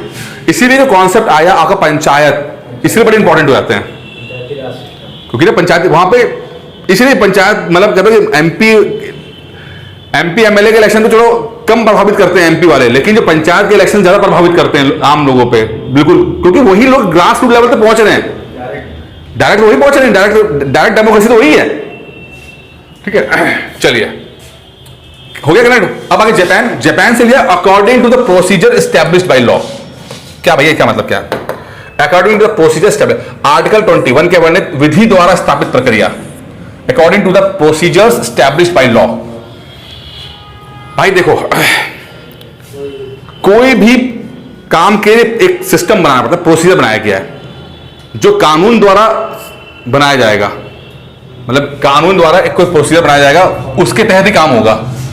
मतलब अगर किसी को फांसी देनी है, इलीगल नहीं होगा, किसी को फांसी भी देनी है, जो जज साहब फांसी देंगे, और अगर इस मैटर पर क्राइम हुआ है जो कि बहुत ही रेयर है, तो जाके आप दे सकते हो।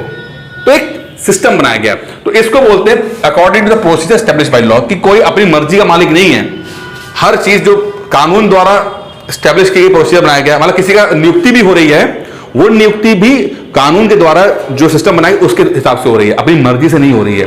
तो ऐसा कहां से हुआ है? जापान।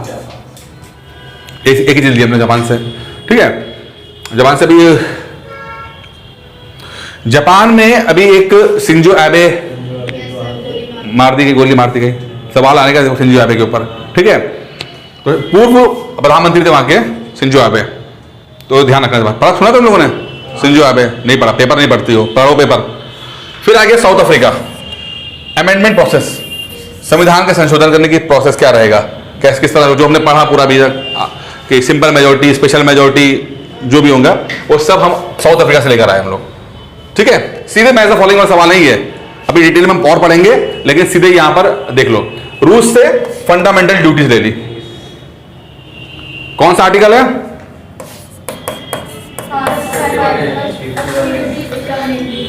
क्या मूल संविधान के अंदर फंडामेंटल ड्यूटीज था? नहीं था। मूल संविधान यानी ओरिजिनल वाले में नहीं था, ये बाद में जोड़ा गया। कब जोड़ा गया?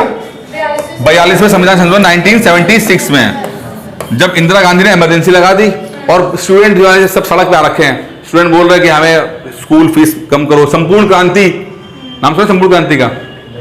जेपी नारायण, जेपी सुनना, बनाएंगे अभी सब, ठीक है।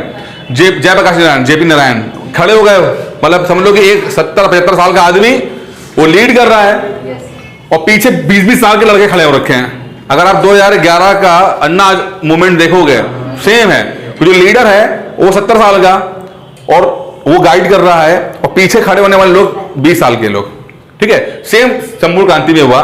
और ये समझोगे उस समय की जो माहौल था इस देश का, कि लोग बड़े अनरेस्ट थे, कि उनको लगता था कि देश में कुछ हो नहीं रहा है, जॉब्स नहीं मिल रही हैं, सब एक कई चीजें मिलकर एक बनाती हैं। तो स्टार्ट हुआ था इसका सिंपल सा, एक गुजरात में एक हॉस्टल की फीस बढ़ गई थी, मेस फीस, तो वहां से वो एजिटेशन शुरू हुआ और उस चीज ने पूरे गुजरात को करा। जेपी नारायण बैठे हुए, रिटायरमेंट हो चुका था, जिंदगी का रिटायरमेंट, मतलब वो पॉलिटिक्स से छोड़ चुके थे, आराम से बैठे हुए थे। लेकिन ऐसे सर्कमस्टेंसेस बनते हैं कि जेपी लीड करते हैं उनको, उन बच्चों को गुजरात में, और वो पूरा जो है मूवमेंट शुरू होता है पूरा इंडिया में। और जब प्रेशर पड़ता है तो फिर इंदिरा गांधी जो है 75 के अंदर इमरजेंसी लगा देती है। और ये जो चीज थी इमरजेंसी, इंदिरा गांधी लगाने के मूड में नहीं थी, इंदिरा गांधी को पता भी नहीं था, इंदिरा गांधी को पता नहीं था कि ये इमरजेंसी ऐसी कोई चीज भी है। वो जो 1971 में एक बगल में जो देश बनाया हम लोगों ने, बांग्लादेश, तो बांग्लादेश का जो बड़ा नया देश बना और साल 2 साल के अंदर ही वहां पर जो लीडरशिप थी उसके खिलाफ लोगों का रोष बढ़ गया, तो उन्होंने सबसे पहले उन्होंने लगाया। जब उन्होंने लगाया तो किसी ने बताया कि अच्छा बांग्लादेश और बंगाल, वेस्ट बंगाल बगल बगल में, तो वेस्ट बंगाल में एक लीडर हुआ करते थे, तो वो बांग्लादेश को फॉलो करते हुए देख रहे होंगे, वो इंदिरा गांधी के बड़े क्लोज थे। जब उन्होंने देखा कि बांग्लादेश के अंदर इमरजेंसी लगा दी गई है, मैं रूल कर रहे हैं और कंट्रोल कर सकते हैं आप अपने अपोजिशन को, तो उन्हें इंदिरा गांधी को बोल दिया कि मैडम ऐसा भी प्रावधान हमारे किताब के अंदर है, देखो आर्टिकल 352, बिना कुछ किए आप सब कर। तो इंदिरा गांधी को लगा कि यार ये चीज सही है, इसको लगाना चाहिए, फिर उन्होंने इसको इंप्लीमेंट कर दिया, ठीक है। 1975 में इंप्लीमेंट किया और उसमें फिर उन्होंने स्वर्ण सिंह कमेटी बनाई, उसके अंदर कई चीजें भी आई और उसमें फंडामेंटल ड्यूटीज आया, गुस्से में आकर कि भाई तुम इतनी डिमांड कर रहे हो कि तुम्हें ये चाहिए, ये चाहिए, ये चाहिए, कर्तव्य भी तो तुम्हारा कुछ होना चाहिए देश के प्रति। देश तुम्हें नौकरी दे, देश तुम्हें खाना दे, देश तुम्हें पानी दे, हैं? तुम देश को तुम क्या दे रहे हो, देश को तुम क्या दे रहे हो? तो वो है रूस से फंडामेंटल ड्यूटीज। तो ये जस्टिसेबल है कि नॉन जस्टिसेबल है? नॉन जस्टिसेबल है। आप अगर इसका अगर वो करते हो तो आपको जेल में जाना नहीं पड़ेगा, ध्यान रखना इस बात का, ठीक है। फ्रांस से रिपब्लिकन शासन प्रणाली, आपको बताइए रिपब्लिकन क्या होता है? रिपब्लिक क्या होता है? गणतंत्र, जनता द्वारा नहीं, वो डेमोक्रेसी होता है। मैं गणतंत्र की बात कर रहा हूं, रिपब्लिक की बात कर रहा हूं। बस वही तो है यार, जो हेड ऑफ द स्टेट है वो पद वो वैचांग नहीं होगा, हेरिडिटी नहीं होगा, यही था पढ़ाया था शुरू में प्रियम्बल को, भूला मत करो यार, याद रखा करो। तो फ्रांस से लिया। फ्रांस में एक चीज और भी है जो आपके 2018 के मेंस में आया सवाल। फ्रांस में एक चीज और भी जो आपके 18 में पूछा गया और बड़ा बवाल भी रहता है इसको लेकर, क्या रहता है, एक ना यहां पर सेकुलरिज्म है, सेकुलरिज्म, और इसको हम हमेशा नेगेटिव बोलते हैं, नेगेटिव सेकुलरिज्म है ये। इसका मतलब क्या है, और बल्कि इंडिया को हम बोलते हैं कि पॉस्ट सेकुलरिज्म, धर्मनिरपेक्षता है। ये हमारा पॉजिटिव कैसा, उनका नेगेटिव कैसा? सर इंडिया में आप मतलब किसी भी कास्ट के हो, आप कुछ भी मतलब फॉलो कर सकते हो, लेकिन फ्रांस में कि अगर आप गवर्नमेंट ऑफिस चाहे गवर्नमेंट सेक्टर में आप जाते हो तो आप अपना जितने भी कास्ट रिलेटेड जो भी चीज होगी, बेटा कास्ट नहीं होगा, धर्म होगा, ठीक है? धर्म रिलेटेड जो भी चीज उसको हटाकर जाना पड़ेगा, वो किसी धर्म को नहीं मानता। देखिए दो चीजें हैं, धर्म को मानता है। पहली बात समझना कि अच्छा बुरा कुछ नहीं है, समझिए पहली बात, ये तो दिमाग से निकाल दो कि अगर नेगेटिव हमने उनको बोल दिया तो गलत होगा, ये नहीं है। हम पॉजिटिव बोल दिया बड़ा अच्छा हमने तीर मार लिया, ये कुछ नहीं है। हर सोसाइटी अपने हिसाब से डेवलप करती है, अपनी परिस्थितियां जो रही होंगी उस हिसाब से डेवलप करती हैं। फ्रांस को अगर हम फ्रेंच रेवोल्यूशन की बात करते हैं, उससे पहले का मध्यकालीन यूरोप जो था वह बड़ी आफत मचाई थी चर्च ने। चर्च का मतलब एक चर्च जो है, तो उन्होंने उतना मजबूत हो गया था कि लोगों के खाने पीने सोने जगने शादी ब्याह कैसा क्या सोचेंगे क्या खाएंगे पूरा चर्च कंट्रोल कर रहा है, ठीक है? और इस चक्कर में लगभग 1000 साल जो है वो यूरोप बिल्कुल अंधकार युग में रहा है। तो जब एनलाइटमेंट एरा आया, रेनेसां आया, सब कुछ चीजें आई हैं, उस चीज से फिर उनको एहसास हुआ कि ये धर्म है, सो धर्म और स्टेट, रिलीजन, चर्च और स्टेट, इनको अलग अलग होना चाहिए। किसी व्यक्ति को अगर अपना मतलब स्पिरिचुअल चीजें आए तो वो चर्च में जाए, लेकिन चर्च से कंट्रोल कानून बनाने में नहीं होना चाहिए। कानून बनाना अलग काम है, वहां पे अलग पॉलिटिक्स होती है, वहां के अलग लोग होंगे, वो अपना देखेंगे। वो ये नहीं कि पोप बैठ गया वहां पे जाके, ठीक है? क्योंकि 1000 साल से यही हो रहा था कि जो बैठे थे वही काम कर रहे थे। वो कह रहे कि ये उन्होंने क्या बोला कि धरती जो है वो सेंटर पे और सूरज के चक्कर काट रही है। बाइबल में ये लिखा हुआ है कि धरती सेंटर में है और सूरज चक्कर काट रही है, और जीसस ने इस बात को बोला, एक्सेप्ट किया। अब यहां पर बात समझने वाली बात है, समझो, यहां पर किसी का उपहास नहीं उड़ा रहा, यहां पर समझो इस बात को कि जब जीसस थे तो उस समय का सच यही था, उस समय का सच यही था कि धरती सेंटर पे है और सूरज चक्कर काट रहा है। तो जीसस गलत नहीं थे भाई, वो उनको यही पता था, उन्होंने बोल दिया यार यही चीज है। वो तो बाद में आके आपने 1500 साल बाद आपने ढूंढा डांडा कुछ किया, टेलीस्कोप इसको बनाया, तब आपने किया, तब आपने बोला सच। लेकिन हुआ ये कि जब ढूंढ लिया, गैलीलियो ने कर लिया, ढूंढ ढांड लिया, और भी लोग आए, तो जो ये लोग बाइबल के खिलाफ बोलते कि बाइबल में एक चीज गलत लिखी हुई है, तो चर्च बजाय इसको सुधार करने के वो एक्सेप्ट नहीं करता था, वो ना, और प्रेशर डालता था कि तुम मत बोलोगे, और जो बोलते उसको मार दिया जाता था। तो फ्री थिंकिंग के कॉन्सेप्ट नहीं था वहां पे। गैलीलियो ने जब अपनी रिपोर्ट बनाई तो गैलीलियो पे बहुत प्रभाव था कि इसको मतलब तुम रिलीज नहीं करोगे, और गैलीलियो बस बच इसलिए गया क्योंकि गैलीलियो चर्च से जुड़ा हुआ था, बच इसलिए गया, नहीं तो गैलीलियो को टांग दिया था। लेकिन गैलीलियो पे इतना प्रेशर लगा कि गैलीलियो ने अपने जीवन काल में जीते अपनी रिपोर्ट नहीं की, वो पागल हो गया, उसके बाद मर गया। क्योंकि देखो, जो आप सच देख रहे हो और आपको बोलना नहीं दिया जा रहा है, तो कहते हैं गैलीलियो जो वैसे बैठता था तो कोई मिलने आता था, तो उससे वो कहता मैं क्या करूं, धरती घूम रही है, देखो पृथ्वी को, तो वो ऐसा पागल पागल बातें करता था वो, क्योंकि सच बोलने नहीं दिया गया उसको। तो चर्च ने इतना हावी हुआ कि कुछ भी अगर आप सोचोगे, साइंटिफिक टेम्पर लेकर आओगे, सोचोगे, तो आपको सजा मिलती थी आपको। अच्छा, अब यहां से लड़के फ्रांस ने फ्रेंच रेवोल्यूशन लेकर आया, इसके पीछे बहुत कुर्बानियां दी, बहुत लोग मरे भी। तो जो मॉडर्न फ्रांस बना, उसने शुरू से बोल दिया कि भैया धर्म को वहीं रखो दरवाजे के बाहर, ये सारी फसाद का धर्म है, ठीक है? क्योंकि उन्होंने झेला ना, मरे हैं, उन्होंने कुर्बानियां दी हैं उसके लिए, तो क्या बोला कि बाहर रखो। तो उन्होंने सभी धर्मों से दूरी बना ली बराबर बराबर, सिर्फ ऐसा नहीं कि एक धर्म से, सबसे, क्रिश्चियनिटी हो, हिंदुज्म हो, सिख हो, उनको मतलब ही नहीं। सरकारी बिल्डिंग में तुम धार्मिक चिन्ह लेकर नहीं आ सकते, सरकारी स्कूल है तो यहां तुम ये नहीं बोलोगे बुर्खा पहन के आ जाओ, कृपाण लगा के आ जाओ, ये लगा के आ जाओ ना, जो सिस्टम है चल पहन के आओ। तो यह सबसे बराबरी से दूरी रखना, इसका मतलब नेगेटिव सेकुलरिज्म, दूर सबसे दूरी, क्या वो मास्क जरूरी और दूरी जरूरी, वही वाला है सबसे दूरी।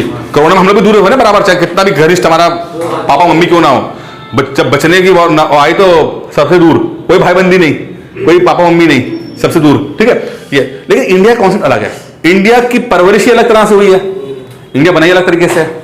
इंडिया बना है भाई, अगर आप देखा जाए तो जो 30 लाख साल पहले ईस्ट अफ्रीका से लोग बंदर निकल के जो आए तो नर्मदा घाटी में बसते हैं, और उससे पहले वो नर्मदा घाटी में बसे, उसके बाद आके दुनिया भर के लोग हिंदुस्तान आते गए आते गए आते गए, और यहाँ पर अपना सिस्टम अपना लाते गए, और इस धरती ने सबको एक्सेप्ट किया। हाँ भाई तुम भी, और क्या बात है, तुम ये दे रहे हो तो ये भी अच्छा है, तुम क्या बोले मूर्ति पूजा कर रहे हो, क्या बात है, तुम क्या बोलो निरंकारी, तो वो अच्छी बात है, तुम क्या कह रहे हो फलाना, तुम भी आ जाओ। तो इस धरती पर देखोगे सब मिक्स है, सब मिक्स कर रखा है। तुम जो चाहे तुम ढूंढना चाहोगे यहां मिल जाएगा, जिस तरह की पूजा पद्धति चाहोगे वो तो मिल जाएगी यहां पर तुम्हें। तो यहां पे एक्सेप्टेंस की कॉन्सेप्ट है, तो ये पॉजिटिव सेक्युलरिज्म यहां पर आ गया। सवाल जो आया था 2018 के अंदर, समझना इस बात को, उस समय क्यों आया सवाल ये पीसीएस 2018 के अंदर, आपने एक शब्द सुना कि नहीं सुना, लोन वुल्फ अटैक, बड़ा था लोगों ने, lone wolf attack. Wolf means भेड़िया, क्या होता है ये लोन वुल्फ अटैक? जैसा टेररिज्म होता है वो पूरे संगठन लोग करते हैं, ये अकेले आदमी आता है वो करके चला जाता है। अलोन मतलब एक भेड़िया अटैक कर रहा है। अब हुआ क्या था कि 18 के आसपास देखोगे, 16 17 18 के बाद जो ये माइग्रेशन हुआ कहां पे, ये सीरिया और बवाल जो हुआ, तो ये बहुत सारे लोग माइग्रेट होकर पहुंचे उधर यूरोप में पहुंचे। फ्रांस चूंकि नाटो का सदस्य था तो फ्रांस जो है वो भी इन्वॉल्व हो गया था, इसके भी जहाज वहाज वहां पे उड़ रहे थे, राफेल ने वहां पे बहुत ज्यादा उधम मचाई है सीरिया वगैरह में, ठीक है। तो जब ये माइग्रेट होकर पहुंचे, तो ये माइग्रेट होकर पहुंचे तो इनके पास ना नौकरियां हैं ना इनके पास खाने कुछ है। जो ये सीरिया के लोग पहुंच जाते थे मेडिटेरेनियन सी क्रॉस करके यूरोप पहुंचे, तो उन्होंने थोड़ा सा, अब आप देखो ना रोहिंग्या मुस्लिम्स जो हिंदुस्तान में आने के लिए बोला तो इंडिया ने क्यों मना कर दिया, क्योंकि सबसे बड़ा ये सॉफ्ट टारगेट है, कोई इनको पैसा देगा कुछ भी करवा ले जाएगा इन लोगों से, यही तो दिक्कत है ना। इंडिया ने जब शुरू में बोला तो इंडिया की बड़े क्रिटिसाइज हुआ कि देखो यार तुम मुस्लिम है इसलिए तुम्हें नहीं कर रहे, मोदी जी ऐसे। बांग्लादेश ने दिया, बांग्लादेश के ना वही आफत में जाना शुरू कर दी उन्होंने, भाई बांग्लादेश तो मुस्लिम कंट्री है ना। तो बात है हिंदू मुसलमान की बात नहीं है, यहां पर है कि जब एक वर्ग बहुत कमजोर होता है और वो सर्वाइवल के लिए लड़ रहा है, उसको कोई मतलब नहीं कि उसको खाना मिल जाना चाहिए बस यार। तो कोई 100 रुपया देगा और बोलेगा जाके बम फेंक के आ जा, फेंक देगा जाके। कश्मीर के अंदर जब आर्मी गाड़ी आती है तो सबसे ज्यादा डर जो होता है बच्चों से होता है, कोई बच्चे को छोड़ा कर देगा जाकर गाड़ी में डाल देता है, वो जाके खेलते खेलते जाएंगे गाड़ी में डाल देते थे। तो जैसी गाड़ियां खड़ी होती हैं किसी में, सबसे पहले देखा था कि कोई बच्चा तो आसपास, कोई बच्चे तो मासूम है लेकिन डाल के चला गया, बच्चों को पता भी नहीं है, हो सकता बच्चों को पता भी ना हो, मिसयूज किया जा रहा है। तो अब माइग्रेशन हुआ तो वहां पर फ्रांस में पहुंचे तो खाने को लाले पड़े हुए हैं, कट्टरपंथी सोच ऑलरेडी आ चुकी है। इसी बीच में एक काम और गया, एक नाम सुना होगा शार्ली हेब्दो, नाम है शार्ली हेब्दो, हिंदी में लिखते हैं चार्ली हेब्दो, फ्रेंच पढ़ोगे तो शार्ली हेब्दो। एक मैगजीन है, एक मैगजीन जो कि कटाक्ष करती है, कॉमेडी करती है, थोड़ी सी मतलब पॉलिटिकल कॉमेडी करती है। ये कौन से हमारे देश में नहीं है, हमारे देश में ना जो राजू श्रीवास्तव वाली कॉमेडी होती है, देखो सोसाइटी जो है ना राजू श्रीवास्तव वाली कॉमेडी हो रही है, जाकिर खान गा रहे हैं, इस तरह के बच्चों वाली कॉमेडी होती है।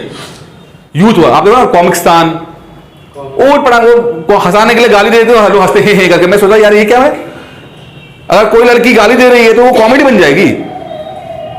आजकल यही कॉन्सेप्ट है, मैंने तो देखा जब से ये जो हो ना ओपन माइक वाले होते हैं, तो 10 में से 9 तो मुझे स्टूपिड लगते हैं, वो जो उनके लेवल बहुत बचकाना है, 20 साल के यूथ वाला कॉमेडी। लेकिन फ्रांस की सोसाइटी ऐसी नहीं है, वहां पर कॉमेडी होती है तो पॉलिटिकल कॉमेडी हो रही है कि अगर विचारधारा है तो उसकी भी मजाक उड़ाया जाए। तो चार्ली हेब्दो एक इस तरह की मैगजीन है जो कि पॉलिटिकल कॉमेडी करती है। अब इसी बीच में वो सब पे क्रिटिसाइज करती है, जो तुम हो जो सोचते हो, अब तुम मान लो कि तुम लिबरल हो तो तुम्हारे लिबरल के रूप में मजाक उड़ाएगा, तुम रेडिकल हो तो रेडिकल के रूप में मजाक उड़ाएगा, तुम जैसे हो तो उसकी मजाक उड़ाएगा, तुम्हारी सोच का मजाक उड़ाएगा। वो उसका कॉन्सेप्ट है जो कि एक्सेप्टेबल है फ्रांस के अंदर, क्योंकि उनकी सोसाइटी उस तरह से डेवलप मैच्योर है, समझ सकती है कि अगर आपकी आइडियोलॉजी का मजाक उड़ा रहे हैं तो कोई चीज परफेक्ट तो है नहीं। आप ये तो नहीं बोलोगे ना कि मेरा एजेंडा सबसे परफेक्ट है, यहां तो कुछ बोल दो देखो लड़ने झगड़ने के सबसे पहले लोग आ जाएंगे, क्योंकि हम लोग एक्सेप्टेबल नहीं ना, हमारे मैच्योरिटी नहीं कहां है हमारे सोसाइटी में। फ्रांस में एक्सेप्टेबल। उन्होंने क्या किया, उन्होंने उसी बीच में ISIS में का बवाल चल रहा था और वो गर्दन काटा कर रहे थे, नहीं कैमरे के ऊपर गर्दन काटने वाला, तो उन्होंने मजाक उड़ा दिया और उसमें उन्होंने अल्लाह की फोटो लगा दी कि अल्लाह भी अगर देखेगा तो सोचेगा कि तो क्या बंदे हमने भेजे हैं, क्या कर रहे हैं। तो उन्होंने फोटो बना दी पिक्चर, तो एक कटाक्ष किया। फोटो जो है वो इस्लाम में बैन है, फोटो इस्लाम में बैन है। अब बैन है तो इसका बड़ा विरोध हुआ भयंकर तरीके से, क्या रहे आपने फोटो क्यों बना दी। चलो वो पॉइंट सही है उनका।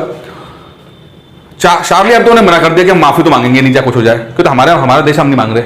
सरकार ने बैक कर दिया, सरकार का कोई माफी भी नहीं है, ठीक है। अब इसको अब कुछ कर सकते नहीं थे तो क्या किया, फिर लोन वुल्फ अटैक हो गए।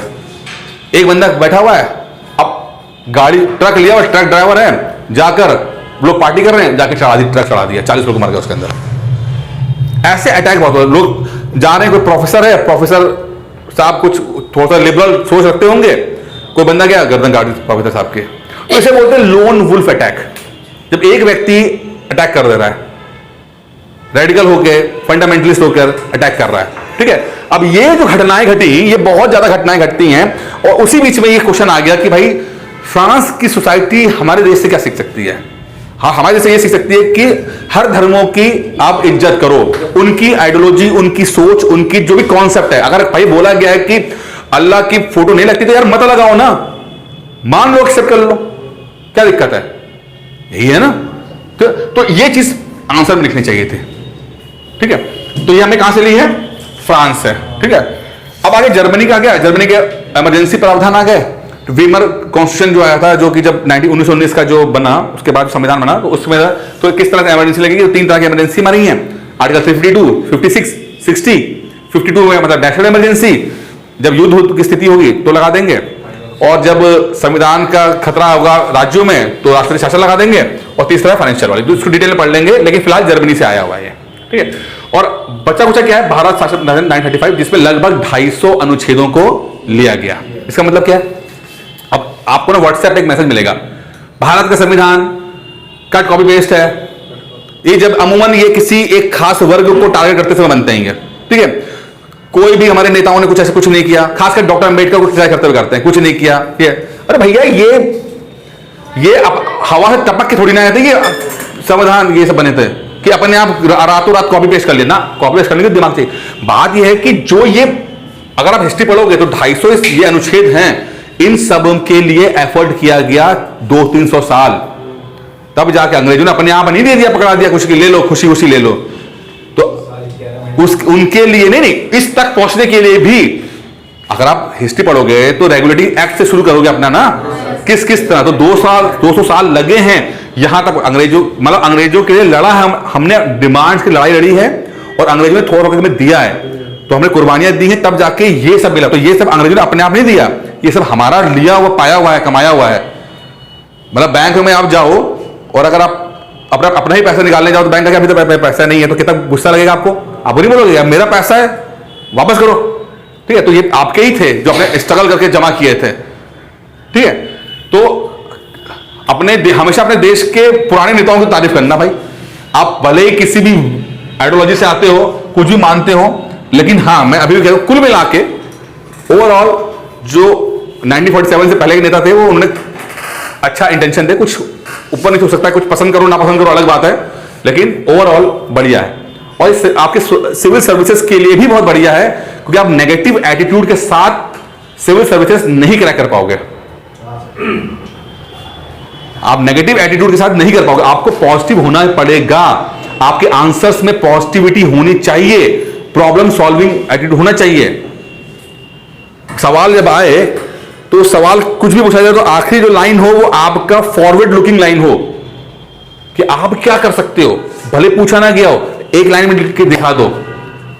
क्योंकि सिविल सर्विसेज का मतलब है कि फील्ड में काम करने वाला व्यक्ति जो प्रॉब्लम सॉल्व कर पाए, है ना, कि जब जनता बैठे और प्रॉब्लम हो तो वो सॉल्व कर पाए। तो आपका एटीट्यूड भी ऐसा ही है, ऐसे लोग ढूंढे जाते हैं, ठीक है। चलिए आज का हो गया बस। चला इनको